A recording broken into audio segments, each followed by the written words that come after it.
Aquest és el sistema de drenatge en el que un pacient anirà a domicili després de la intervenció quirúrgica.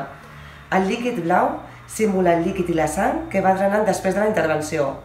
La pinça que va al pacient és la que ha d'estar oberta. Com es veu, es mou per la tubuladura.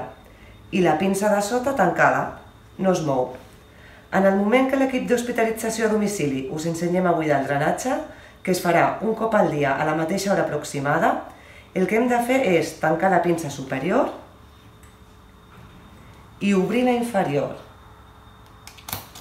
Buidem el contingut d'aquest recipient que anirà cap a la bossa. I després deixem les pinces com estaven. La inferior tancada i la superior oberta, comprovant que es mobilitza. En altres casos tindreu un altre sistema de drenatge.